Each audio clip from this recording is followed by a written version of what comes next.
Olá, bom dia! Chegou a hora de falar sobre economia, política, questões sociais, levando em consideração este ano de 2022 tão turbulento e já pensando em 2023, que vai chegar com novos governos no Estado e na Presidência da República.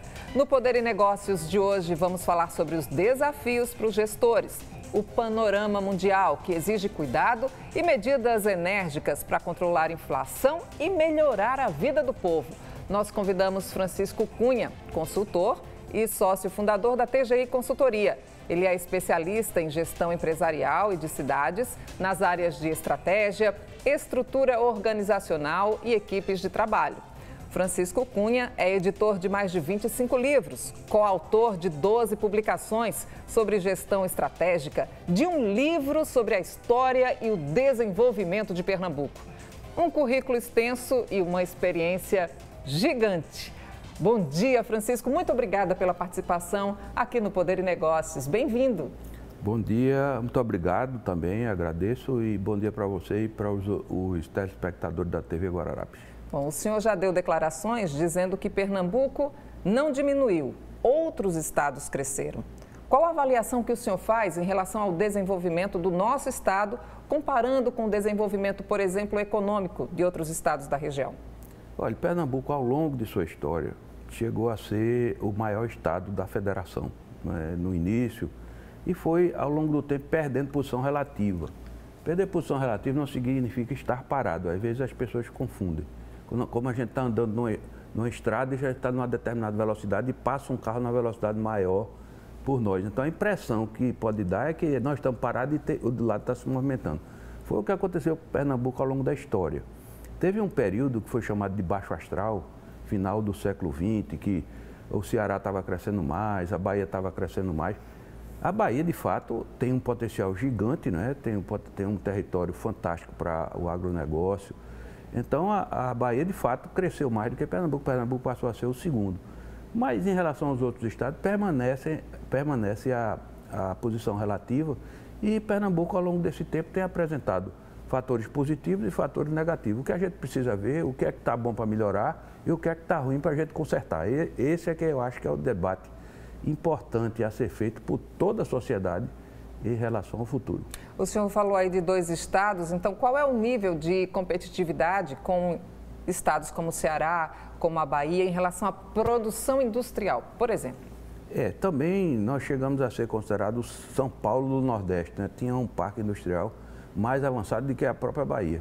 Mas à medida em que o tempo foi passando, essas posições relativas foram se alterando e começou uma guerra fiscal muito importante. Na verdade, hoje o que a gente tem no país, por falta de uma política nacional relativa às economias regionais, os estados começaram a brigar entre si para abrir mão e para oferecer mais coisas às indústrias. Pernambuco até se deu bem nesse jogo, que é um jogo danoso do ponto de vista dos estados, porque abre mão de receita. Na verdade, no final de contas, é o seguinte, quem abre mais mão de receita para poder atrair empresas? Nós tivemos um processo de atração de empresas no início desse século muito importante. E todas que vieram ficaram, a não ser com o estaleiro, que teve um problema de financiamento, mas a refinaria veio e ficou. A indústria automobilística veio e ficou. Diversas empresas do setor de alimentos também veio e ficaram. De produção, Suape é um grande fator de atração desses investimentos e continua competitivo. O que a gente precisaria em termos ideais, era ter uma política nacional que contemplasse essas questões regionais e não botasse os estados para brigar. Toda vez que eu abro mão de impostos para poder atrair alguém, eu perdi receita futura. Então, essa briga entre os estados do Nordeste é que deu, em determinado momento, um ganha e depois o outro perde. Então, a gente atrai algumas empresas, atraímos muitas, mas o Ceará também atrai, a Bahia também atrai, a Paraíba, Alagoas. Essa briga permanece. Que setores estão crescendo aqui e quais aqueles que estão encolhendo? Nós temos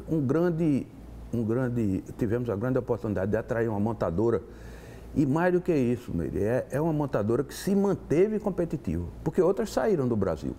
Essa que foi atraída para cá já mudou de nome 2 vezes e manteve-se competitiva. Está produzindo carros e está conseguindo vender toda a produção.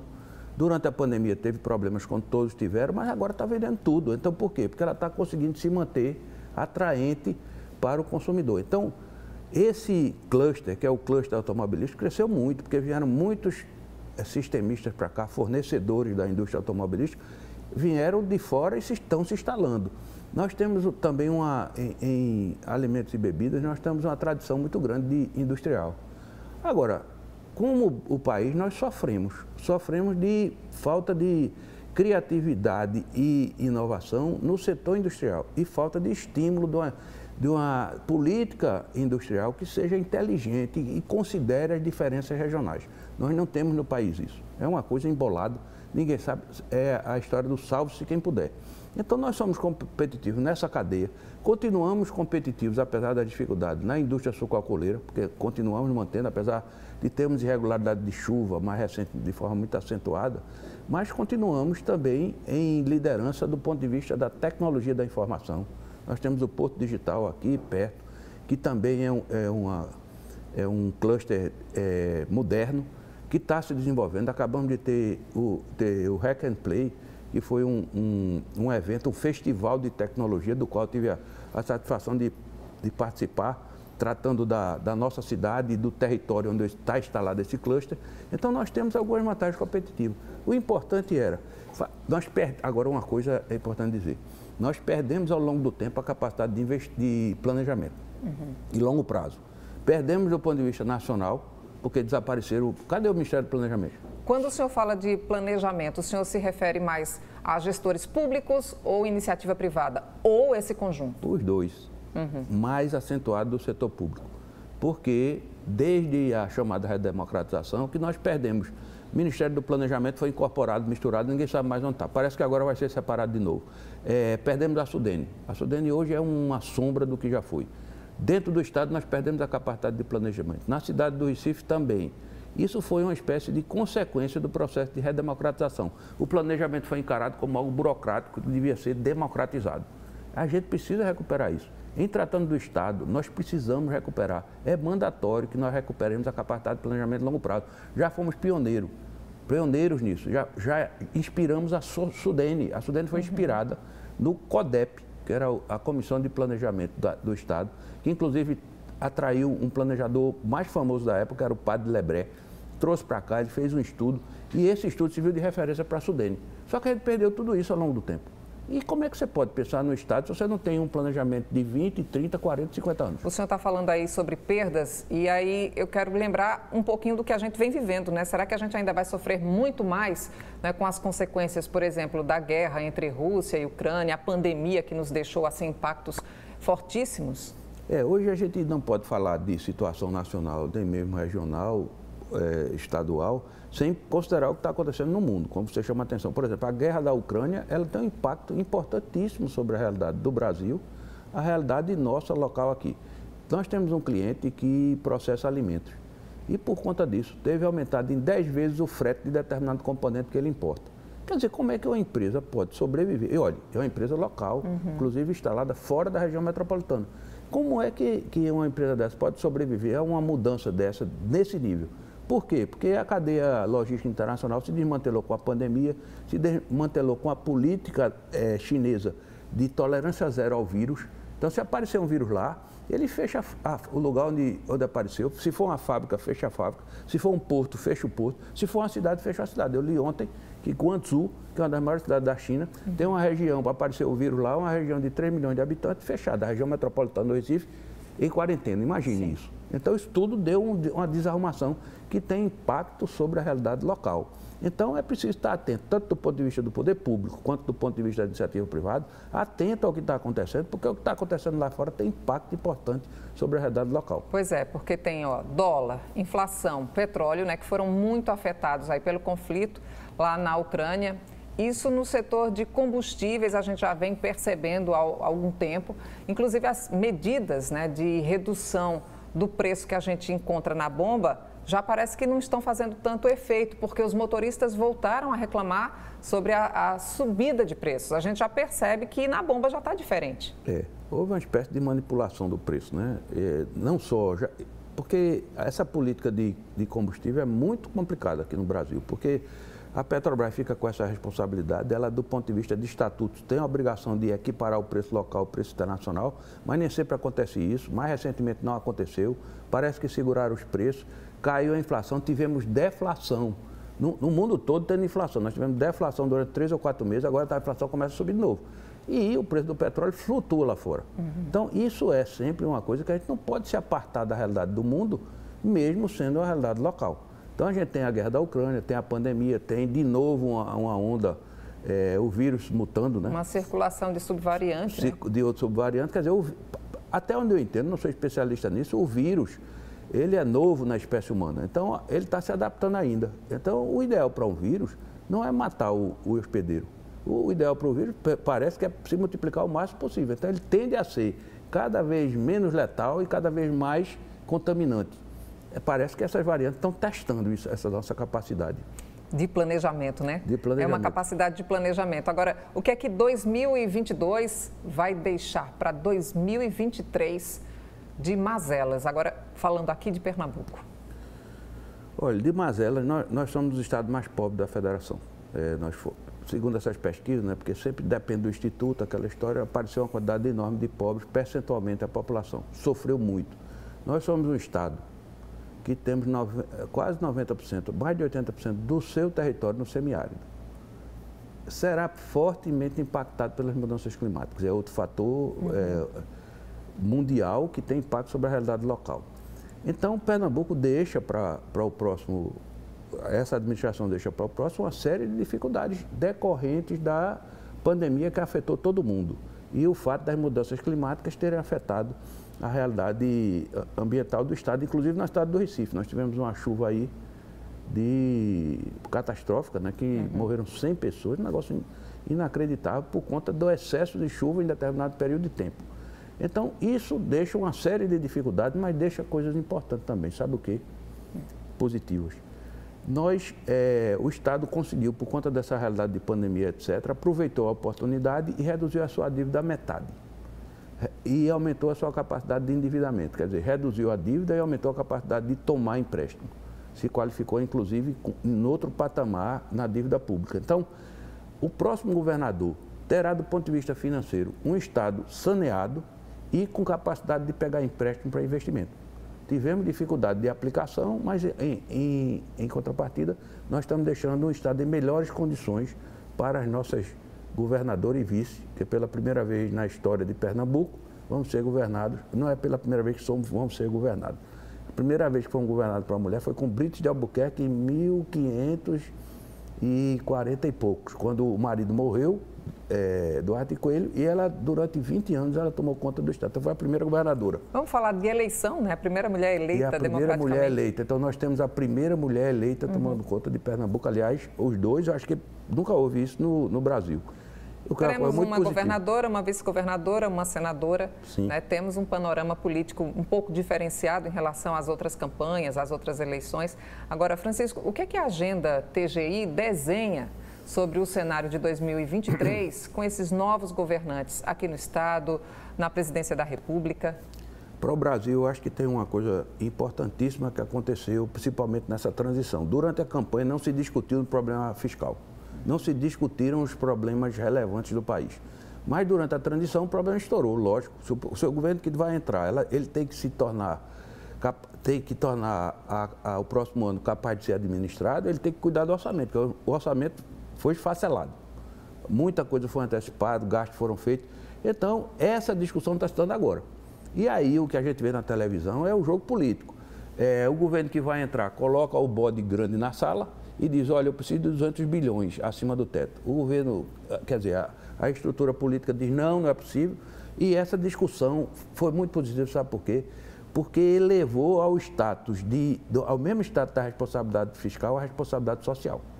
Eu acho que Lula fez de propósito, por exemplo, ao colocar esse tema no debate. E ao fazer isso, Pécio Arida, por exemplo, que é um dos pais do real, se eu fosse presidente, seria o meu ministro da Fazenda. Pécio Arida acabou de dizer, não existe responsabilidade fiscal sem responsabilidade social e vice-versa. Uma depende da outra. Você não pode ter um país com as contas justas e o povo passando fome. Sim. Você não pode ter o povo com a barriga cheia e o país quebrado. Então, as duas coisas são necessárias. Esse que acho que é o grande legado que essa transição está deixando. Nós vamos entrar para o próximo ano sabendo disso de forma mais clara. A gente tem que fazer uma coisa e outra. Não pode quebrar, mas, por outro lado, o povo não pode passar fome. O senhor falou aí de uma questão muito importante. Como jornalistas, a gente tem mostrado muito o povo passando fome. Não? Então, emprego, educação, saúde, questões ambientais também, sociais e de governança, elas se apresentam como peças importantes para alcançar sustentabilidade organizacional em qualquer setor, seja no Estado, seja na nação. Então, o que é necessário para atingir essas metas, para deixar que o povo, pelo menos, tenha um prato de comida na mesa de manhã, de tarde e de noite? Nós temos no Brasil, Meire, hoje, segundo o levantamento feito pela FGV, 33 milhões de pessoas passando fome. Em segurança alimentar, que é aquela história, não faz as 3 refeições, 129 milhões de pessoas.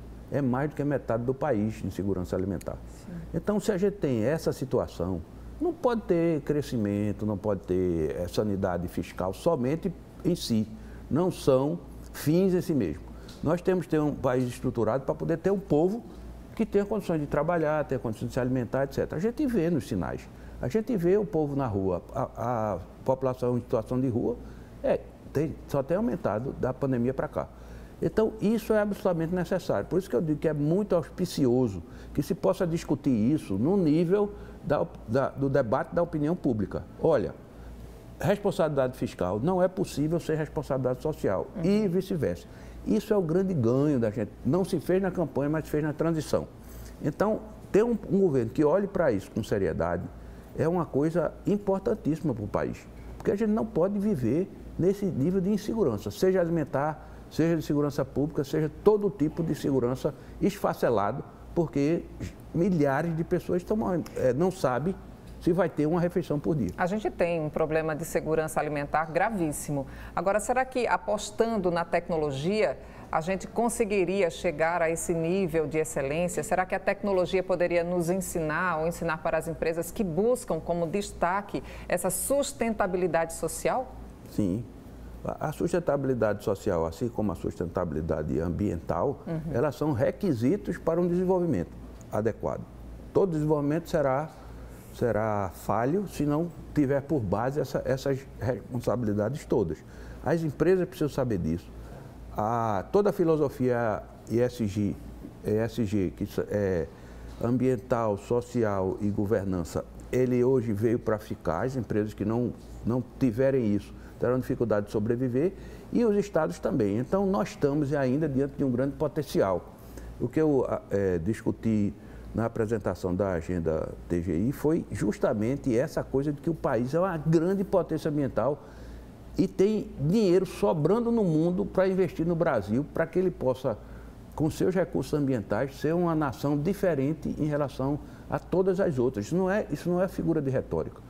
Se a gente preservar a Amazônia e a gente tem a capacidade de colocar os nossos recursos naturais a serviço da humanidade, do mundo, a gente tem condições de atrair dinheiro para isso. Energia limpa, por exemplo? Energia não é por acaso. Veja, a gente tem que olhar, as mudanças climáticas terão impactos tremendos sobre o Brasil, sobre o Nordeste e especialmente sobre Pernambuco, porque vai ter mais sol no semiárido e mais ventos no litoral. Como a Terra gira assim, os ventos vêm nessa direção para toda a costa da América, toda a costa leste da América. Então, os ventos soprando nessa direção e mais fortes, eles vão trazer energia para, por exemplo, produção de energia eólica.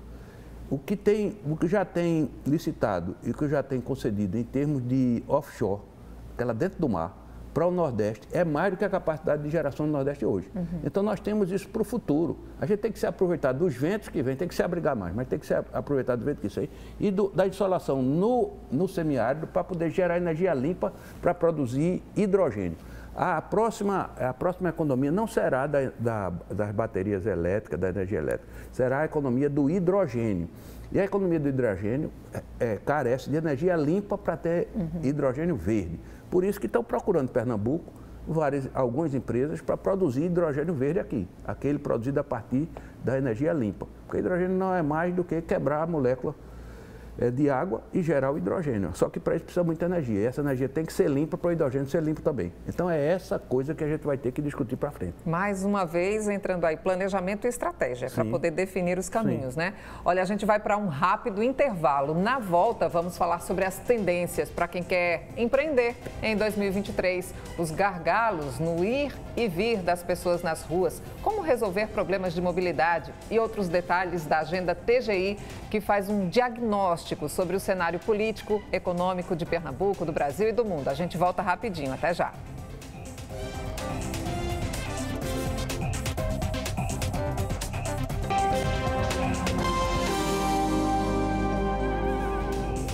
Estamos de volta com o Poder e Negócios, hoje falando sobre o futuro, sobre as tendências na economia, o impacto na política, ações de sustentabilidade para melhorar a vida do povo a partir de 2023. O nosso convidado é Francisco Cunha, sócio fundador da consultoria TGI. A gente falou agora há pouco, né, sobre essas ameaças da Covid-19 e a gente está chegando ao final de 2022, né, com ameaças de novo dessa circulação da subvariante. Qual o impacto que esse tipo de acontecimento pode provocar no que a gente já viveu, mas agora no final desse ano para início de 2023? Nós vivemos uma situação muito dramática com repercussão em todas as nossas vidas individuais. Teve gente que perdeu, muitas pessoas morreram em vão, uma coisa tremenda e dramática. A gente procura esquecer isso, deixa para trás para ver se não se lembra. Mas o que aconteceu deve acontecer de novo em escala bem menor. Por quê? Porque é uma cobertura ampla, cobertura vacinal. A maioria da população tem 4 doses, se bem que tem 28 milhões de pessoas que não tomaram nem a primeira, né? Ou não tomaram a primeira ou não tomaram a segunda daquela única, ou seja, são pessoas onde o vírus, porque o vírus vai procurando o espaço vago para poder atuar. Então nós provavelmente teremos outra onda, mas será uma onda menor. Nós temos que redobrar os cuidados, máscara, aglomeração, evitar essas coisas em avião, em transporte coletivo, para poder preservar aquilo que a gente já conseguiu. Impacta a economia, a política, impacta o desenvolvimento social? Impacta, porque na medida em que ontem, por exemplo, cerca das pessoas, quer dizer, ontem eu vi essa notícia de que dos 29 milhões de pessoas sem vacina e também pessoas que não estão acreditando que precisa de vacina. Uma pessoa que eu conheço muito próxima disse o seguinte: eu disse, você tomou a 4ª vacina? Não, não tomei não. Por quê? Minha filha disse que não precisa. Sua filha é médica? Não. Por que você não toma a quarta dose disponível aí? Nós precisamos da vacina bivalente, que é a vacina que está mais preparada para as outras cepas, essas que estão mutantes, né? Então, eu acho que tem impacto sobre a realidade, vai ter impacto sobre o final do ano, vai exigir que a gente tome mais cuidado nas festividades de final do ano, proximidade, etc. Mas será muito menor por causa da cobertura vacinal já existente do que as ondas anteriores. E é claro que os gestores estão preocupados com a logística, levando em consideração essa nova circulação, né? Agora, a sua consultoria, ela tem atendido empresários, gestores públicos, empreendedores. Quais têm sido os principais desafios que eles apresentam e quais as soluções que eles têm buscado? Veja, os desafios, eles aparecem com diversos sintomas diferentes, mas a maioria deles, grande maioria deles, é justamente dificuldade de planejamento no longo prazo. Planejamento no sentido de estabelecer para onde quer ir e como é que você constrói o caminho até lá. Parece uma coisa simples de fazer, mas é complexo, porque isso exige conhecimento e unidade das direções, mobilização das pessoas que têm responsabilidade gerencial e envolvimento das pessoas que fazem a empresa. Isso, teoricamente, é simples, mas é bastante trabalhoso de montar. Ter uma boa estratégia e fazer com que ela seja compreendida por todo mundo. E organizar-se de maneira a fazer com que aquilo que está definido, que deve ser definido como objetivo a ser alcançado, possa ser alcançado através de um caminho que seja execuível. Eu digo de novo, parece simples dizer, mas é complexo de montar. Então, de um modo geral, as empresas chegam com essa dificuldade, ainda que às vezes não identifiquem que é isso. Então, a gente tem trabalhado já há 32 anos, tem trabalhado nessa linha. Qual a estrutura que a sua consultoria oferece para essas pessoas que estão com essa dificuldade, que estão precisando de ajuda? Olha, nós temos consultores formados, somos 14 consultores sócios da empresa, como eu disse, há 32 anos atuando no mercado de Pernambuco regional e em outras localidades do Brasil. Então, nós temos um conhecimento já construído, né? Como você falou no início, livros escritos sobre metodologia e tudo mais, e um conhecimento da realidade de Pernambuco. Eu acho que esse é um diferencial nosso, na medida em que a gente estudou muito o Estado. E publicou vários livros, você também citou um que eu publiquei especificamente, tive esse prazer sobre a história de Pernambuco, mas publicamos pesquisa também. Então nós conhecemos a realidade estadual, conhecemos a realidade local e, modéstia à parte, conseguimos ajudar quem nos procura. Qual é a orientação para quem está pensando em empreender? Quem está pensando em empreender precisa ter uma preocupação constante com o caixa, porque há uma mortalidade infantil muito grande nas empresas empreendedoras, nos novos empreendedores, justamente porque mistura essa coisa do dinheiro. E se o caixa não tiver muito bem cuidado, você pode dizer até, tem uma frase que diz o seguinte: lucro é uma questão de opinião. Durante um tempo você pode até nem ter lucro, porque depende de você onde dirige isso.